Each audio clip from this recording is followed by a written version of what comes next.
South Indian special അല്ലേ കൊഴുക്കട്ട. പല varieties ഉണ്ട്. അതിലൊന്നാണ് പിടിക്കൊഴുക്കട്ട. അതിൻ്റെ രൂപം കൊണ്ടും രുചി കൊണ്ടൊക്കെ വേറിട്ട് നിൽക്കുന്നതാണ്. ബ്രേക്ക്ഫാസ്റ്റ് ആയിട്ടും സ്നാക്കായിട്ടും ഒക്കെ എല്ലാവരും ഉണ്ടാക്കാറുണ്ട്. പക്ഷെ വിനായക ചതുർത്ഥി ദിവസം വരുമ്പോൾ അതൊരു പ്രസാദമായിട്ട് നമ്മൾ ഗണപതി ഭഗവാന് സമർപ്പിക്കാറുണ്ട്. ഈ വിനായക ചതുർത്ഥി ദിവസത്തിൽ ഞാനും ഉണ്ടാക്കി പിടിക്കൊഴുക്കട്ട. പക്ഷെ വീഡിയോ അപ്ലോഡ് ചെയ്യാൻ പറ്റിയത് ഇന്നാണ് കേട്ടോ. നമസ്തേ, ഞാൻ ധന്യ, ഇത് വെജ് കേരള. എല്ലാ പുതിയ സബ്സ്ക്രൈബേഴ്സിനും വെൽക്കം. ഇനി ആരെങ്കിലും സബ്സ്ക്രൈബ് ചെയ്യാനോ ബെൽ ബട്ടൺ അമർത്താനോ മറന്നുപോയിട്ടുണ്ടെങ്കിൽ അതും കൂടെ ഒന്ന് ചെയ്തേക്കണേ. അപ്പോൾ ഈ ഒരു റെസിപ്പിക്ക് വേണ്ടി നമ്മൾ എടുത്തിട്ടുള്ളത് 1 കപ്പ് അരിപ്പൊടിയാണ്. സ്മൂത്ത് അരിപ്പൊടി, പത്തിരിപ്പൊടി, പത്തിരിക്കും അപ്പത്തിനൊക്കെ ഉപയോഗിക്കുന്ന പൊടി. അത് നല്ല തരികളില്ലാത്ത പൊടി 1 കപ്പ് എടുത്തിട്ടുണ്ട്.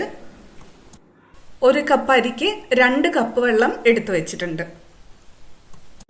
ഇനി നമുക്ക് കുക്കിംഗ് തുടങ്ങാം. ഒരു പാൻ മീഡിയം ഫ്ലെയിമിൽ വെച്ചിട്ടുണ്ട്. അതിലേക്ക് 2 ടേബിൾ സ്പൂൺ ഓയിൽ ഒഴിച്ചു കൊടുത്തിട്ടുണ്ട്. ഞാനിവിടെ വെളിച്ചെണ്ണയാണ് എടുക്കുന്നത്. വെളിച്ചെണ്ണ ചൂടാകുമ്പോൾ അതിലേക്ക് ആദ്യം നമ്മൾ ചേർത്ത് കൊടുക്കുന്നത് 1 ടീസ്പൂൺ കടുകാണ്. കടുകിൻ്റെ കൂടെ തന്നെ നമുക്ക് 1.5 ടീസ്പൂൺ ഉഴുന്നുപരിപ്പും കൂടെ ചേർത്ത് കൊടുക്കാം. അതിൻ്റെ കൂടെ തന്നെ നമുക്ക് 1.5 ടേബിൾ സ്പൂൺ കടലപ്പരിപ്പും കൂടെ ചേർത്ത് കൊടുക്കാം. ചേർത്ത് കൊടുത്തിട്ട് പരിപ്പുകൾ ഒരു ചെറിയ ബ്രൗൺ നിറാവുന്നത് വരെ വഴറ്റി കൊടുക്കാം. ഇതാ പരിപ്പുകൾ പാകമായിട്ടുണ്ട്. ഈ സമയമാകുമ്പോഴേക്കും കടുകും പൊട്ടിയിട്ടുണ്ടാവും. ഇനി ഇതിലേക്ക് ചുമന്ന മുളക് 2 3 ചതച്ചിട്ടോ അല്ലെങ്കിൽ വട്ടത്തിൽ അരിഞ്ഞിട്ടോ നമുക്കിതിലേക്ക് ചേർത്ത് കൊടുക്കാം. പൊടിപൊടിയായി അരിഞ്ഞു വെച്ച കറിവേപ്പിലയും ചേർത്ത് കൊടുക്കാം. 1 തണ്ട് കറിവേപ്പില എടുക്കാം. ഇത് രണ്ടും ചേർത്ത ശേഷം ഒരു 5-6 സെക്കൻഡ് വരെ ഒന്ന് വഴറ്റി കൊടുക്കാം. അതിനുശേഷം നമ്മൾ എടുത്തു വെച്ചിട്ടുള്ള 2 കപ്പ് വെള്ളം ഇതിലേക്ക് ചേർത്ത് കൊടുക്കാം.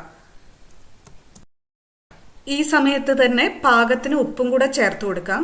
ഞാനിവിടെ ഒരു 1/4 ടീസ്പൂൺ ഉപ്പ് ചേർക്കുന്നുണ്ട്. ഉപ്പ് ചേർത്തിട്ട് ഒന്ന് മിക്സ് ചെയ്ത് കൊടുക്കാം. വെള്ളം ഒന്ന് ചൂടായി വരുമ്പോൾ അതിലേക്ക് നമ്മളൊരു 4 മുതൽ 5 ടേബിൾ സ്പൂൺ ചിരകിയ തേങ്ങ ചേർത്ത് കൊടുക്കാം. തേങ്ങ ചേർത്ത് കൊടുക്കുന്നതുകൊണ്ട് കൊഴുക്കട്ടയ്ക്ക് ഒരു സോഫ്റ്റ്നെസ്സും ഒരു പ്രത്യേക രുചിയും കിട്ടും. ഇതായിപ്പം ഇത് തിളയ്ക്കാൻ തുടങ്ങിയിട്ടുണ്ട്. നന്നായി ഒന്ന് വെട്ടി തിളച്ച ശേഷം ഇതിലേക്ക് നമ്മൾ എടുത്തു വെച്ച അരിപ്പൊടി ചേർത്ത് കൊടുക്കാം. അരിപ്പൊടി ചേർത്ത് കൊടുക്കുന്നതിൻ്റെ കൂടെ തന്നെ മറുകൈ കൊണ്ട് തവി വെച്ച് നന്നായി ഇളക്കി കൊടുക്കുകയും വേണം. ഇല്ലെങ്കിൽ അരിപ്പൊടി കട്ട പിടിച്ചു പോവും. പച്ചപ്പൊടിയായിട്ട് കിടക്കാത്ത വിധം എല്ലാ ഭാഗങ്ങളും നന്നായിട്ട് ഇളക്കി ചേർത്ത് കൊടുക്കുക. ഇത് ഇപ്പോൾ എല്ലാം ഒരുമിച്ച് ചേർന്നിട്ടുണ്ട്. ഇടയ്ക്ക് കാണുന്ന ആ വെള്ള തേങ്ങയുടെ അംശമാണ് കേട്ടോ. ഇനി ഇത് ഒന്ന് അടച്ചു വെച്ച് കുറച്ചു നേരം വെക്കുക. ഫ്ലെയിം സ്വിച്ച് ഓഫ് ചെയ്യാം.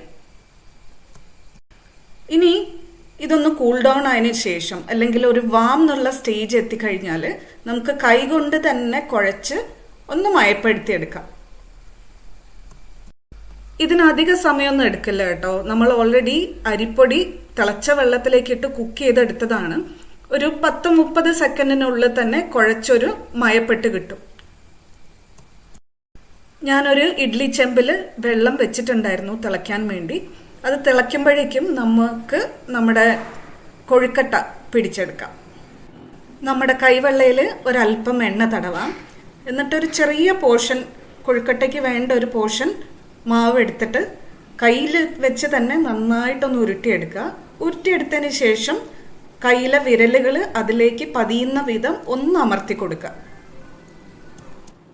ഇതുപോലെ ബാക്കിയുള്ള മാവും ഇതേപോലെ പിടിച്ചെടുക്കാം. ഇതിപ്പോൾ കൊഴുക്കട്ടകളൊക്കെ സെറ്റാക്കി വെച്ചിട്ടുണ്ട്. ഇനി ഇത് ഒരു 3 മുതൽ 5 മിനിറ്റ് വരെ ആവി കൊള്ളിച്ച് എടുക്കണം. ഇത് നമ്മുടെ വെള്ളം തിളയ്ക്കാനായിട്ടുണ്ട്. ഞാൻ വേറൊരു ഇഡ്ഡലി തട്ട് ആദ്യം അതിൻ്റെ അടിയിലേക്ക് ഇറക്കി വെച്ച് കൊടുക്കുകയാണ്. തിളയ്ക്കുന്ന വെള്ളം കൊഴുക്കട്ടയിലേക്ക് തെറിക്കാതിരിക്കാൻ വേണ്ടിയിട്ടാണത്. അതിനുശേഷം നമ്മൾ എടുത്തു വെച്ച തട്ട്, കൊഴുക്കട്ട എടുത്തു വെച്ച തട്ട് ഇതിലേക്ക് ഇറക്കി വെക്കുകയാണ്. അടച്ചു വെച്ച് ആവി കൊള്ളിക്കാം. തിളച്ച വെള്ളത്തിലേക്കിട്ട് കുഴച്ചത് കൊണ്ട് വളരെ പെട്ടെന്ന് തന്നെ ഇത് വെന്തും കിട്ടും. ഇതാ നമ്മുടെ കൊഴുക്കട്ട ഇവിടെ റെഡി ആയിട്ടുണ്ട് കേട്ടോ. വളരെ ടേസ്റ്റിയാണ്. ഇതിന് സൈഡായിട്ട് ഒന്നും വേണമെന്ന് തന്നെ ഇല്ല. ഇനി അഥവാ വേണമെന്ന് നിർബന്ധമാണെങ്കിൽ നമ്മൾ നാട്ടിലരയ്ക്കുന്ന വെളുത്ത ചട്നിയോ ചുവന്ന ചട്നിയോ ചേർത്ത് കഴിക്കാം. അപ്പോൾ ഈ ഒരു ഹെൽത്തി ആയിട്ടുള്ള സ്നാക്ക് എല്ലാവരും വീട്ടിലുണ്ടാക്കി നോക്കിയിട്ട് ഫീഡ്ബാക്ക് തരൂ കേട്ടോ. Thank you for watching. Bye from Dhanya.